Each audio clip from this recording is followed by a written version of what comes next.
The importance of meditation, I can't stress it enough. You have to go to the silence. You have to go to the place within that can't be divided. Think about it. Silence is the only place where you can go that you can't divide it. You cut it up and you still got more silence and more silence. And it is in that silence, in that meditation, you'll understand that the laws of the material world do not apply in the presence of the God realized.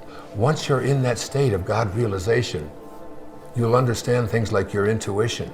That is that inner calling that says, go this way instead of that way. Try this. Don't be afraid of that.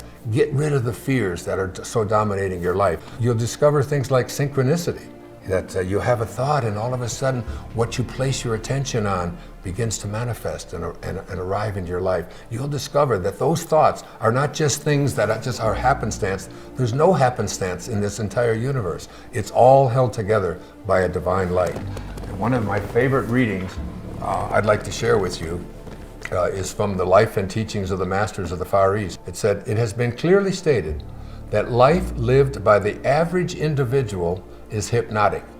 That is, the majority of men and women are not living life as it was intended at all. Not 1 in a million feels the freedom to live what he inwardly feels he should live. He has come under the world's opinion of himself, and this opinion is what he obeys rather than the laws of his own being. In this respect, and to this degree, he is living under an hypnotic spell. It's like hypnosis.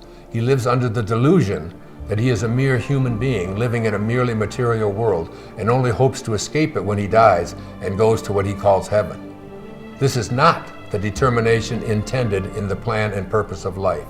Obedience to one's inner nature, the expression of life as he instinctively feels it ought to be expressed, is the very foundation of the life which the masters reveal as the only true mode of living.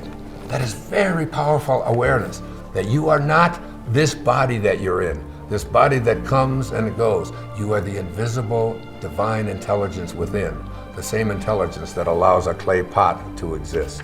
And finally, from the Masters of the Far East, the 2nd volume, the moment you become free from the belief that you are mere human beings, subject to human laws of life and death and the limitations which human beings have imposed, that moment you will see that you are free from all human limitations and may become sons of God, if you will. The moment you realize that you are divine, that you are free from all limitations and possessed of the strength of divinity, and you know that this divinity is the place where being comes most directly in contact with God, man is then beginning to see and know that this divinity is not something to be injected into each other from without. He is beginning to know that it is the very life of each and every person, your essence, the light within you. I have heard nothing but positive, enlightening comments from people who say, it turned my life around. I finally went within and discovered that I am capable of using this divine intelligence that we call light inside of us to create the life that I was destined to live. I hear it over and over again. I am light.